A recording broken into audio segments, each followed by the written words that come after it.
Mystery Theater.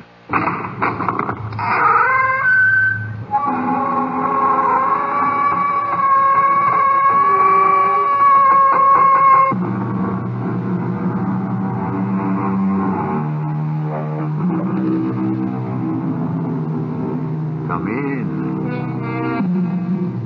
Welcome. I'm E.G. Marshall. I have a question to ask you. What is hell? Where is it? Some say it's a place that the soul goes to after death to be purified. Others believe that hell is right here on earth. That indeed life is a synonym for hell. Which is right? Are both right, perhaps? Don't know. One thing sure, though. If life on earth isn't hell for everyone, it certainly can be for some. Henry and Matilda Smith, to mention only two. No, Henry. I don't believe you. You couldn't have done such a thing, not you. Yes, Matilda. Me. I did it. You only imagine you did.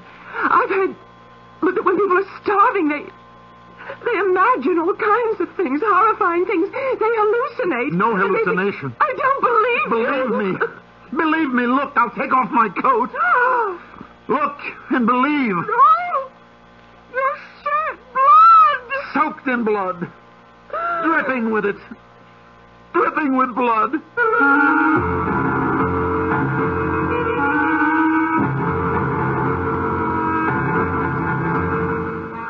Our mystery drama, The Diamond Necklace, was adapted especially for the Mystery Theater from the classic story of Guy de Maupassant by George Lothar and stars Mandel Kramer and Marion Seldes.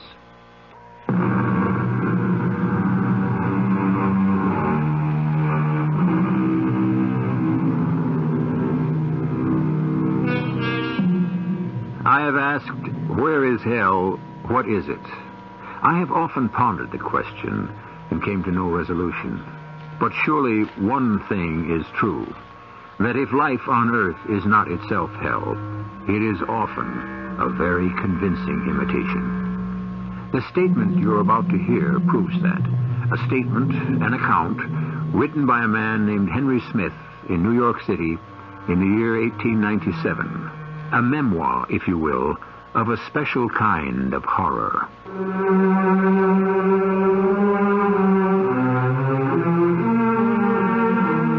Yes, I'm going to kill myself. With this gun. Put a bullet through my head and end once and for all the mortal terror, the hideous misery of these past 10 years. Believe me, it is not the horrors I've been through because of the diamond necklace. Not the 10 frightful years of grinding poverty and unremitting torment. Not the murder nor the suicide, not the utter misery, not these that make me take my life. But the shock, the awful shock of what I heard today. A shock which may, for all I know, have unhinged my mind. But in any case, has destroyed all desire to go on living. Where to begin my story? Anywhere will do, I suppose, so I'll begin with that moment when, in sudden frustration, I flung the glass of wine against the wall. Henry! Oh, darling, my darling. I'm sorry, Matilda. I'm sorry. Sometimes I just don't think I can bear anymore. It's too much. Oh, darling. Dearest, the world hasn't come to an end. All right. You've had bad luck for a number of years. Bad luck? Abominable, that's what it's been. Has anyone worked harder than I have to be a success? No, my darling. Has anyone tried more than I have? Tried and tried. Sweetheart. What happens? Every time. The glove shop. All our savings in the glove shop, and it burns to the ground on opening day. All of our savings gone. And then the job at Mountjoy's for 3 years. 3 solid years. I break my back as a clerk, and then I'm promoted to floor walker, and what happens? But it isn't your fault you came down with the flu. It's never my fault, Matilda. That's the point. I try, and I get nowhere. This morning I go back to Mountjoy's. 2 weeks ill, and I go back to the floor walker job, I think. So you go out, you buy steak, a bottle of wine, and we'll splurge a little to celebrate. Sorry, Smith, Collier says. Collier the Great. Collier, head floor walker. Sorry, Smith. We had to give the job to Plateau. It's just too much, Matilda. I can't take it anymore. Oh, please. Look. Here. Another glass of wine. Drink this one. It will relax you. Things won't look so black. You'll see the brighter side. What brighter side? Well, our love, for one thing. Oh, how can you love a failure? I don't love a failure. I love you. And you're not a failure. Henry, dearest, we're young. We're healthy. We're in love. Together we can face anything, overcome anything. Oh, darling, that reminds me. Something came for you in the mail today. It looks important. What is it? Here. Oh, expensive envelope. Addressed to me. I'll soon find out what it is. Beautiful paper. We sell this kind of heavy vellum at Henry, what is it? I don't understand this. What is it? Here, see for yourself. Here. Mr. and Mrs. Roger Van Wyck Mountjoy III request the pleasure of your company at a dinner party the evening... Request the pleasure of our company? Well, that's impossible. He owns Mountjoy's, and you're... Just another clerk? Is that what you were going to say? No, dearest. Not as impossible as you may think. An invitation like this. But they take a floor walker job away because you've been ill 2 weeks. Because maybe, just maybe, Mountjoy has something better for me. He's noticed how hard I've worked these past 3 years, the long hours I've put in, the overtime without pay. Henry, do you think so? Well, how else do you explain the invitation? I don't. Matilda, dearest, this is it. My luck has changed. Dinner with the Mountjoys. Why, it can mean only one thing. Not just a promotion, but a big promotion. Now, I'll have to rent some dinner clothes. I don't have any. But, darling, I can't rent a gown. You'll buy one. With what? We've got $43 oh, saved no, up. I'm not going to touch our savings, You've got Henry. to, darling. This is important. Take what you need. Take it all. Buy the best gown you can find. Something that will be worthy of your beauty. Oh, but, darling, you don't understand. I'll need more than a gown. Shoes to match, a handbag, or other things. Oh, I'll need jewelry of some sort. A pin or a necklace, a string of pearls. Where would I get that? Yes, that is a problem, all right. Now, listen, wait a minute. How about your friend, Mrs. Forrester? You mean borrow something from her? Why not? Oh, no, I couldn't. She's loaded with jewelry of all kinds, isn't she? Every time you talk about the days when you were governess to her kids, you always She has mention... a lot of jewelry, but I'd feel awfully awkward. I'd be embarrassed. Why? Matilda, you're friends. You go to her house for tea. Oh, once a year, maybe. Well, even so, you are friends. She likes you. Well, if you think it would be all right... Why shouldn't it be? Look, this invitation from Mountjoy himself, it's my big chance, Matilda, the chance I've been waiting for, working for. We can't pass it up. We have got to go to that dinner party. So, sweetheart, you go buy that gown, and you borrow that jewelry.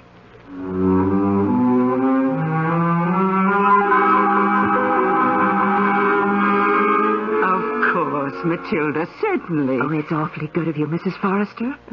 I hesitated to ask. Oh, but... nonsense, dear. Well, come along into the boudoir. We'll go through all my jewelry, and you shall have your pick. Tell me, how is that handsome husband of yours? Oh, he's fine. Fine. And about to get his big chance at Mountjoy's, too. Oh, an opportunity I'm sure he deserves. Well, now, my jewelry is in these boxes. Now, you start looking while I go tell Hortense to make tea for us. Oh, thank you, Mrs. Forrester. Thank you.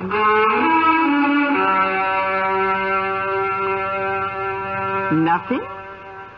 Well, oh, but surely, Matilda, surely there must be something that will go with your new gown. These pearls. This emerald pin. One or another of these diamond brooches. Oh, surely there's... So that's it. What? Oh, there is something, but you're too shy to ask for it. Well, Now, come. Tell me, what piece has caught your eye? That one. The diamond necklace. Mm-hmm. Oh, I can't ask you for that. Of course you can, and you're right. As always, your taste is impeccable. I don't know how to thank you. Well, who asked for thanks? Oh, I will ask one thing, though, Matilda, dear. Anything. Now, be sure to have the necklace back to me by Saturday.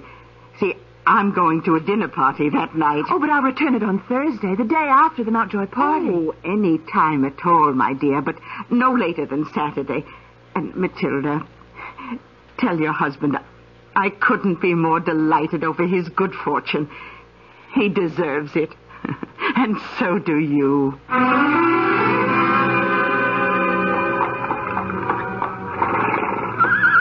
Thank you, driver. No, that's all right. Keep the change. Matilda, wait. Let me help you out. Henry, look. Have you ever seen anything so beautiful? It's a mansion.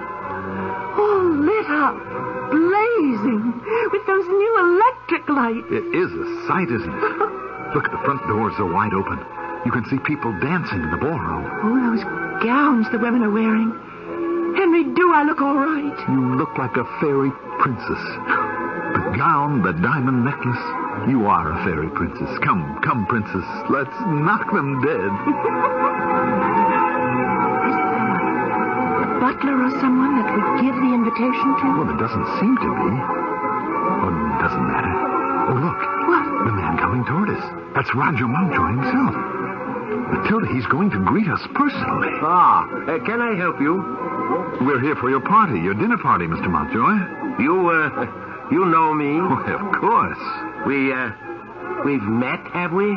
Well, not actually. I've seen you, of course, any number of times at the department store, but we've never really met. Then I'm afraid I'm rather at a loss to understand what you're doing here. Well, Mr. Mountjoy, I'm Henry Smith. Oh? I'm employed by you at the department store. A clerk in sporting goods. You invited me and my wife to your party tonight. So you're the mistake. You are the mistake that was made. The mistake? Let me see the invitation. Certainly. Yes, addressed to Henry Smith. Spelled S-M-I-T-H. That fool secretary of mine. I don't understand. Well, it's simple enough, Smith. I have a friend, a close friend, named Henry Smythe. Spelled S-M-Y-T-H-E.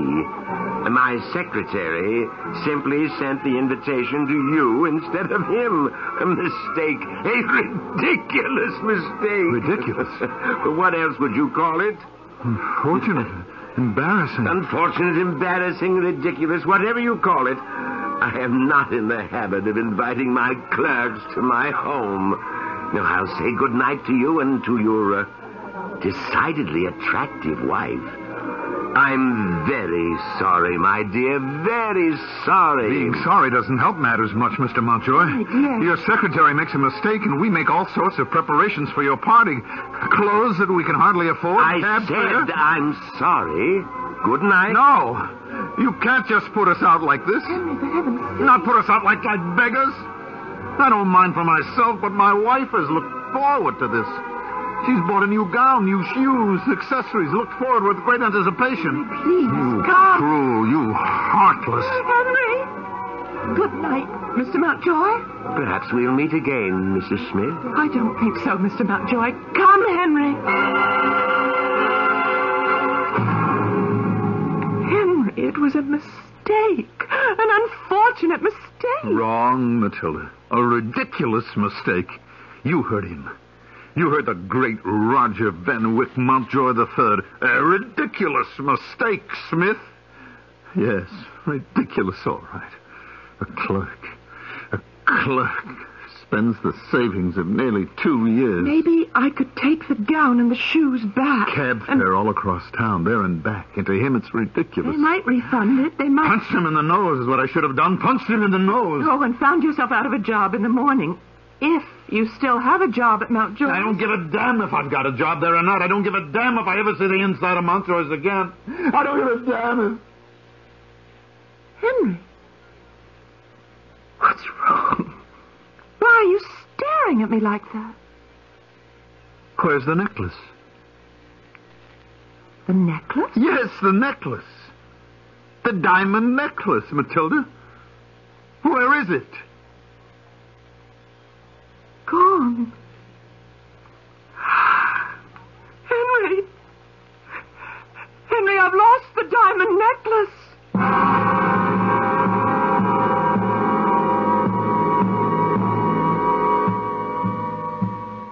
If you're a man listening to my voice, Put yourself in Henry Smith's shoes, and if a woman, in Matilda's, and tell me that hell doesn't exist on Earth. Go on.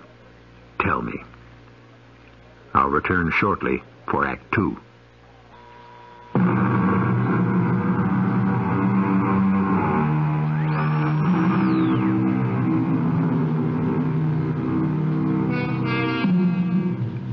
To the thoughtful person, the emotion of terror need not be activated only by the horrendous. There are many forms of terror. The quick and sudden terror which makes the soul scream out in agony. The slow and eroding kind which makes the soul moan in mounting fear. Is the terror of a man going to his death any greater than, say, a baby wailing with hunger and in fear there may not be another meal? Henry Smith can give you the answer.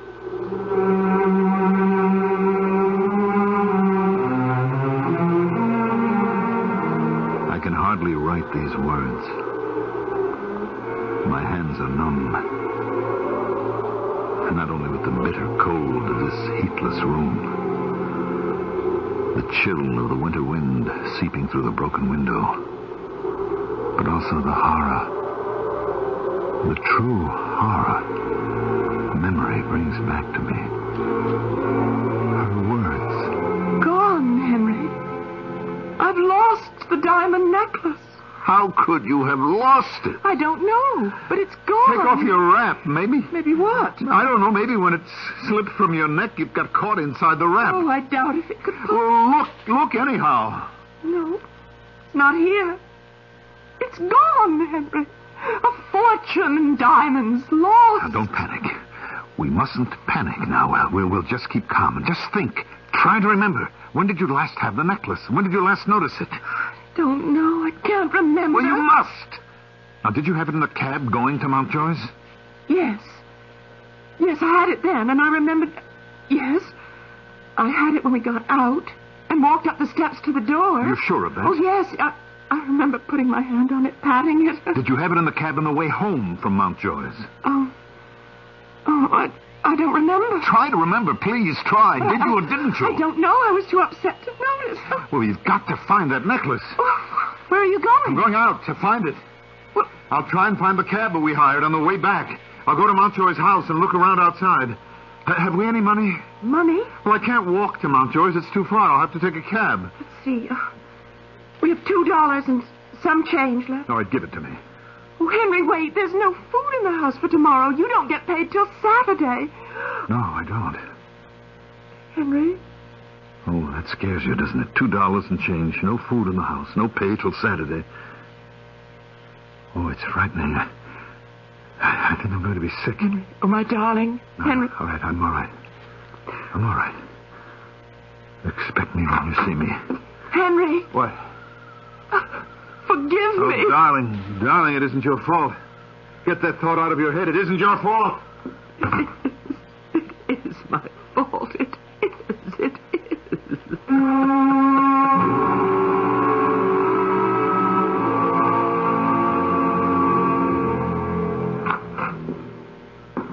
Is that you, Henry? Yes.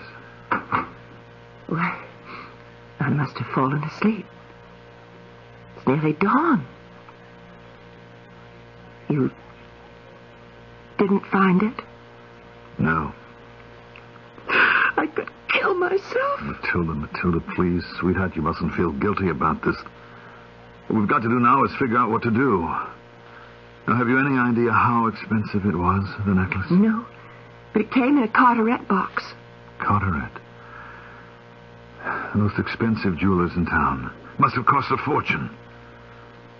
Well, I guess there's no way out but for you to tell Mrs. Forrester. Oh, I couldn't do that. I couldn't possibly do You'll that. have to. There's nothing else we can do. Oh, there's got to be something. I'd rather die than go to Mrs. Forrester and tell her I lost the necklace.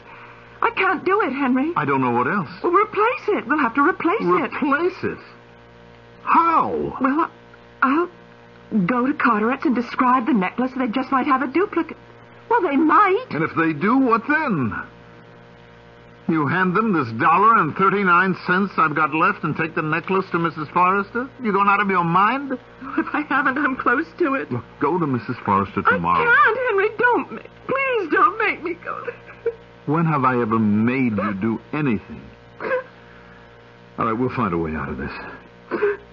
All right, look, you go to Carteret's tomorrow and see what you come up with, and we'll just have to take it from there. But what if they don't have a duplicate? That isn't what worries me. What worries me is, what if they do? Well, madam, I would say this necklace is quite nearly a perfect match to the one you described. Oh, yes. Yes, it is.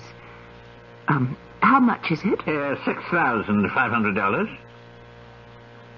Madam, are you all right? Yes, quite all right. I suppose that it must be paid for all at once. All at once? I mean, there's a new way of paying for things these days. If you mean the installment buying, madam, our customers have no need of it. Yes. Well, now I'll let you know. As you wish. $6,500, you said? Yes, $6,500. Thank you. Thank you.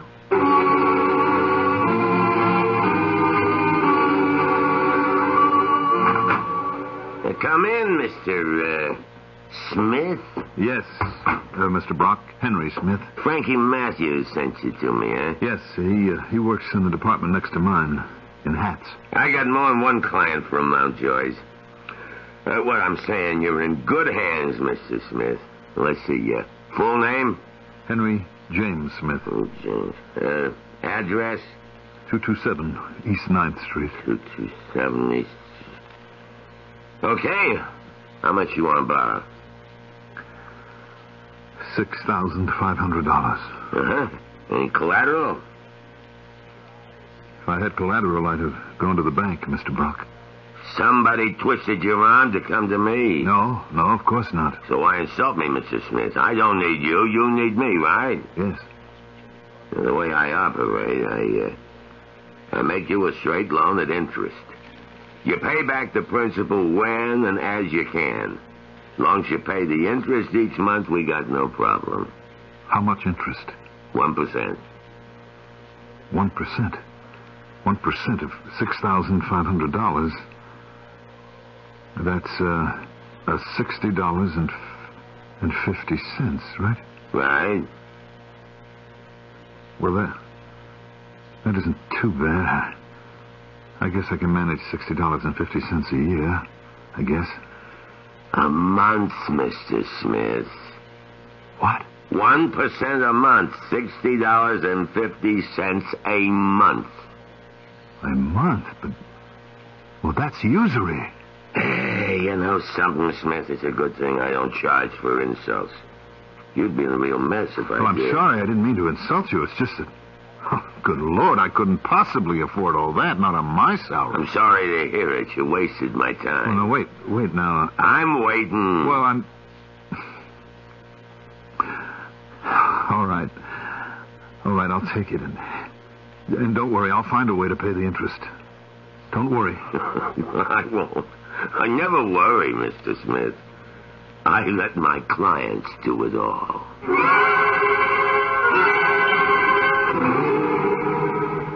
Why, no, Matilda, dear. I wasn't in the least concerned. Well, I did say I'd return the necklace Thursday. Here it is, Saturday. But I'll not be wearing it till tonight, and... Well, it certainly wasn't your fault the clasp broke. Oh, the clasp isn't quite the same as the old one. Look, I'll show you. Oh, no, don't bother. Just toss the box over there. Mrs. Forrester, I was wondering... Yes, dear. Would you know of anyone who might need a governess? You? Yes. You're in need of employment? Well, Henry doesn't make much, and I thought I might help out a little. Oh, I see. Well, see now, I'm afraid I don't know of anyone who needs a governess, no, but Yes? Oh, no, that wouldn't be for you. What? I'm not proud, Mrs. Forrester. If it's honest work... Honest enough, my dear, but exhausting. You see, a friend of mine, a very large family, needs someone to do washing. A washerwoman? I told you it wouldn't be for you. Well, I'll ask around among my friends and let you know if I come up with anything. Thank you. Now, just let me be sure I have your address correct. Oh, we're moving. Are you? Oh, do you know where? Yes. 121 Delahanty Street. Delahanty? But, my dear, isn't that thought to be something of a slum area? Oh, not that bad. Matilda, child, has something gone wrong? Are you and Henry in some sort of trouble you're not telling me about? No. Well, then why are you willing to take a job as a washerwoman? Why are you moving to Delahanty Street? Oh, very well. I won't press you, but please do keep one thing in mind. I'm always willing and ready to help you in any way. You will keep that in mind, won't you, dear? Yes. And thank you, Mrs. Forrest. Goodbye. Oh, goodbye, my dear. And thank you for returning the necklace. Oh, if you ever want to borrow it again... Thank you. I don't think I will. Not ever again.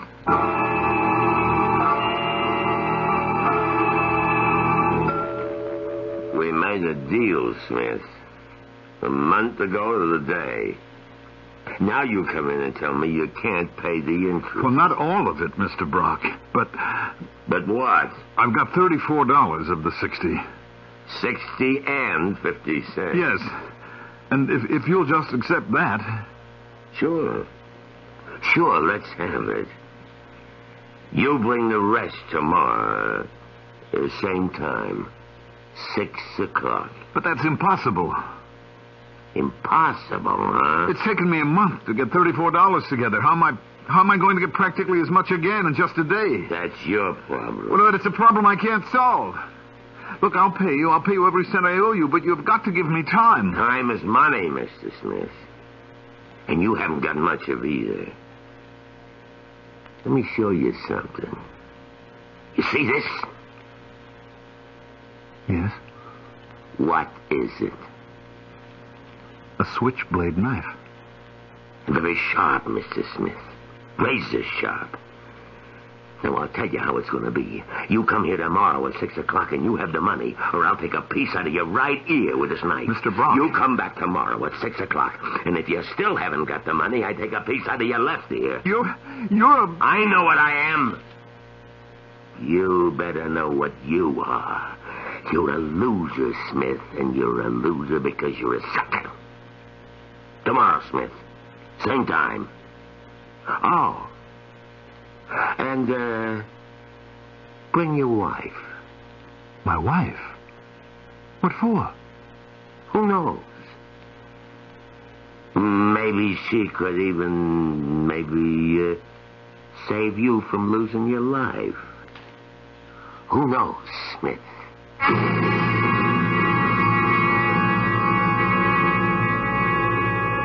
If ever terror, cold, chilling terror, struck through a man's soul, it strikes through Henry Smith's. Snared by circumstances he did not create, he is now like an animal caught in a trap, quivering with terror, shaking with horror, and all because of a diamond necklace. A diamond necklace borrowed and lost. I'll return shortly for Act 3. This is Hugh Downs for the U.S.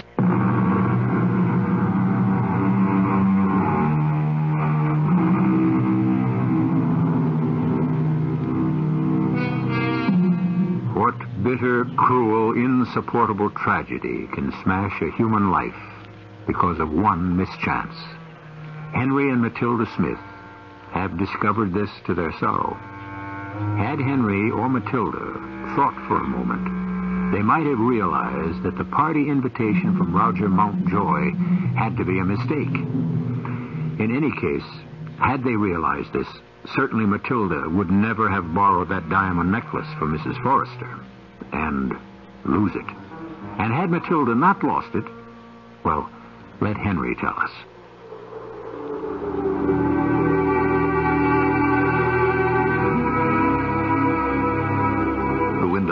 is strengthening, getting colder. Snow was beginning to fall. The last snow I shall ever see. One that I have never seen the light of day, never been born. When I remember what took place in Brock's office the next day. Going to his office filled me with fear. But not going would have made me more fearful still. I entered his office in a cold sweat and found myself trembling with nerves as he said, I thought you'd find the money somehow. I was sure of it. I haven't found it, Mr. Brock. I haven't got it.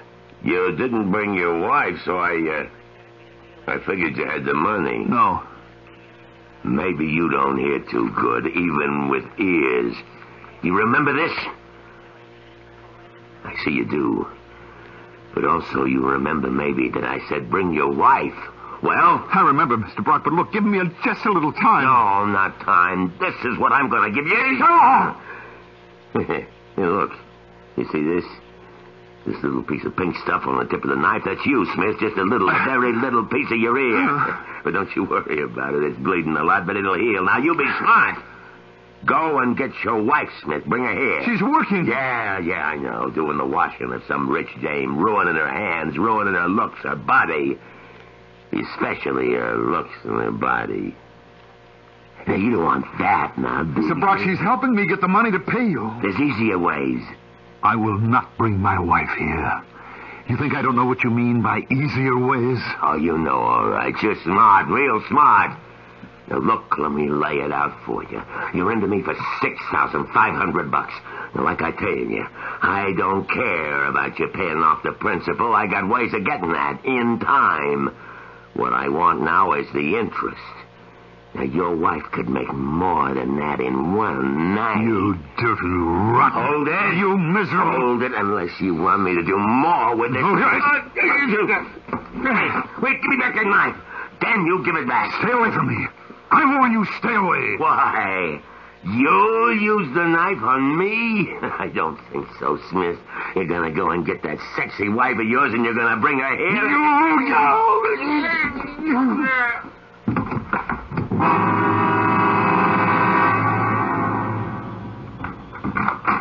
Matilda, you're home. Yes, my back was... I was working over the tubs today, and it began to pain again, so I... Henry! You're white as a sheet and trembling. Henry, what happened? I killed a man, Matilda. I killed a man. No. Brock, the moneylender. No, Henry, I don't believe you.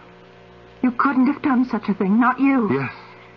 Yes, Matilda, I did it. No, you just imagine that you did. I've heard that when people are starving, they imagine all kinds of things, horrifying things. They hallucinate. No hallucination. I don't believe you. Believe me, look. I'll take off my coat. Look. Oh, God. And believe. Your shirt, blood. Soaked in blood. Dripping with blood. Take it off, quickly. Take it off, and I'll wash it. You can't wash it. Nobody must know. And you'd have to wash it in the kitchen or the bathroom down the hall. There's no running water in this room. Oh, take it off and hide it. I can't believe... I just can't believe you. You're always so gentle. He was threatening me with a knife. He cut my ear, and he was threatening me again if I didn't... Didn't? Bring you to him. Me? What would he want with me? I don't know. But he must have a reason. He wouldn't threaten you with a knife unless... Oh. What's so funny? Thinking. Oh, just thinking. What a surprise he'd have in store. Surprise? Brock? He must have heard how I looked a month ago. He doesn't know what that month has done to me. Why didn't you tell him? Why didn't you tell him that since the night I lost the necklace... Since the night of the Mountjoy's party, the party that looked so exciting, it was going to be so thrilling. My secretary made a mistake. A ridiculous mistake. Ridiculous. Only it was all a mistake. Sweet. A horrible mistake. Sweetheart, oh, sweetheart, Worse please. than horrible, I lost the necklace. necklace. I'm the one who couldn't face Mrs. Forrest. Please, no. Why couldn't I? I'm the one who made you borrow all that money. I'm the one who made you a murderer. Oh, God, forgive me for what I did. You did nothing, darling. You lost a diamond necklace. It could have happened to anyone. And it's over now. All of the misery is over. Oh. Yes, Brock is dead. I killed him. But I did it in self-defense. I'm not excusing myself. Don't think that. You kill a man, you take a life, whatever the reason, you must pay. Somehow or other you must pay, and I will. But in the meantime, we're out from under the burden, the awful burden of paying that monthly interest. Even the loan, we can forget it. How? Well, who knows about it? It was between Brock and me. Who else would know? All I'm saying is that what's happened gives us a break, gives us time to recover and make a fresh start. No more 12-hour washing days for you, no more extra jobs for me. We can get some rest, we can eat better, we can restore our health so that... Who can that be? The police. I don't see how. Well, one way to find out. Yes? Hi. May I come in? Who are you? Well, I'm afraid we never had the pleasure of meeting face to face, Mr. Smith, but Arnie told me about you, and maybe he told you about me? Arnie? Arnie Brock. I'm his wife, Doris. Or I guess I should say, his widow. No. You won't do this. I won't let you do it. What else is there to do? Something. We'll find a way. You go behind my back, you go to that Brock woman, and you... I agree to do what she wants. What her husband wanted. There's no other way. If I don't do this, we'll both sicken and die.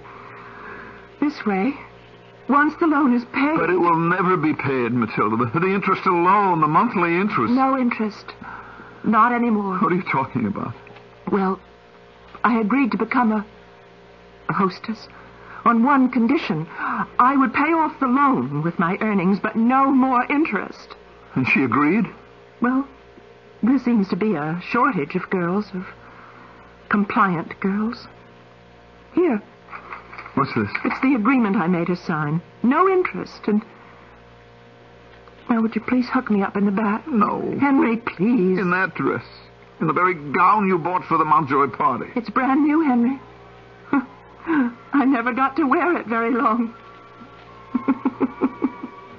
Never got a chance to dance in it, as I thought I would. Oh, that music was so lovely. Remember, when we came through the open front doors, all those gay people dancing and drinking and chatting. So many lovely gowns. All those gorgeous colors. And the electric lights. I'd never seen them before. So bright, so glowing. And the music. The music. Oh, if we'd only danced together, Henry. One dance. Just one. We only had that to remember to dream on. Dance with me. Henry, dance with me. Take me in your arms and dance with me. Don't you hear the music? It's the waltz. It's a waltz, Henry. They're playing a waltz, a divine waltz, and I'm in your arms, floating in your arms, turning and turning, my feet scarcely touching the floor. Stop it, Matilda. Turning and turning. Matilda, look out from under the window. No. No.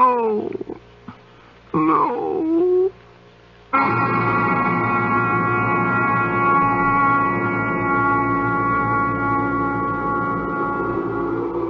She was dead when I reached her.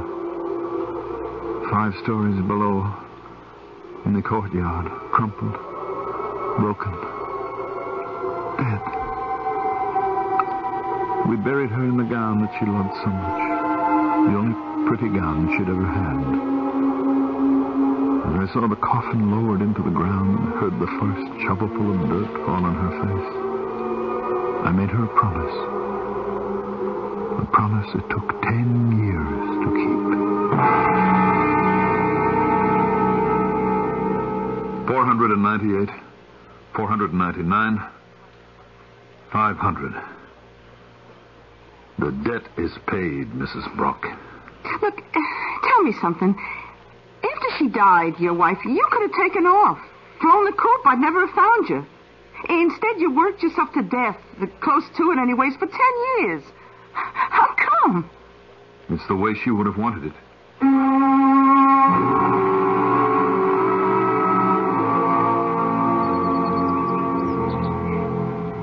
Excuse me, I beg your pardon. Yes? Are you, by any chance, are you Henry Smith? Yeah.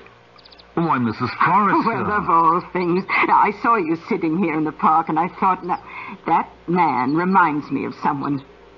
And then I realized, Henry Smith. It's been a long time. Yes, a very long time. And how is Matilda? She stopped coming to see me quite a few years ago, and I tried to get in touch with her, but you'd moved and left no forwarding address. She's dead, Mrs. Forrester. Oh. 10 years now. Oh, I am so sorry. She was such a delightful little person. So serious, so sincere. I remember lending her a diamond necklace to go to a party. She accidentally broke the clasp, but really, I've never seen anyone so terribly upset over such a little thing. A diamond necklace is not a little thing, Mrs. Forrester. Well, I suppose not, but not if it were a real diamond necklace with genuine diamonds. Mine were paste. Fake diamonds, worth no more than, $100. Oh, Mr. Smith. Mr. Smith, what? Oh, please, someone help me. This man has fainted.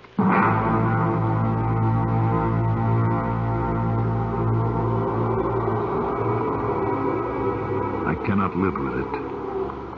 The shock, the horror of learning that the diamond necklace was a fake. It doesn't matter now. Nothing has mattered to me since Matilda died. If, as I've heard, there's a life after death, this gun will take me to Matilda in that other life. If not, I'll at least be out of this one.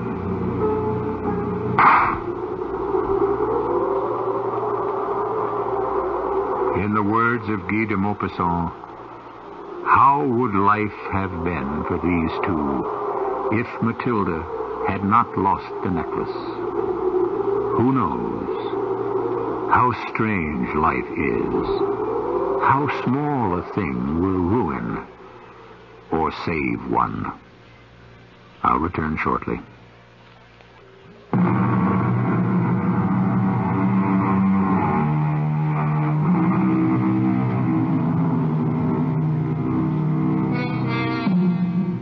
We owe our story to certainly one of the greatest of all short story writers, Guy de Maupassant. I've suggested in the past that we give a thought, a brief moment of thanks to such men as Oscar Wilde and Edgar Allan Poe, to whom really we owe so much. To that list, let's add Monsieur de Maupassant. I'm sure he'd be pleased.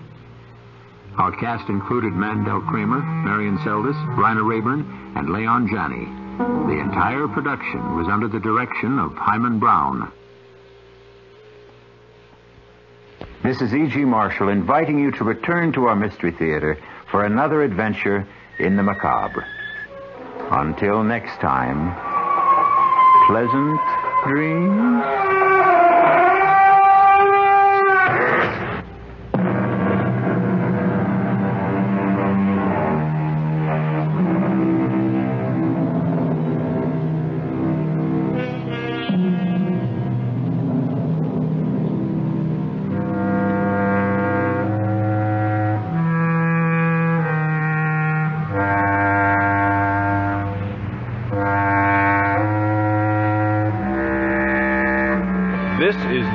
Radio, WELM, Elmira, serving the Twin Tiers in AM stereo. Urging design changes on DC-10s and a busy day for Congress. With Mutual PM, I'm Carrie Moran in Los Angeles. Today's crash of a Korean Airlines jetliner in Libya is the second DC-10 disaster in 8 days. A United DC-10 crashed in Sioux City, Iowa on July 19th. The two deadly incidents are prompting a repeated call from the International Airline Pilots Association to have the FAA ground the planes for structural modifications. IAPA spokesman Daniel Smith. DC-10 has manifested vulnerability to major components that can cause, in the event of a single-site accident, can cause catastrophic results in other systems, ultimately resulting in a crash. But McDonnell Douglas spokesman Don Hansen says a grounding order would be out of line. It needs to be remembered that the accident that happened in Iowa last week and the one today in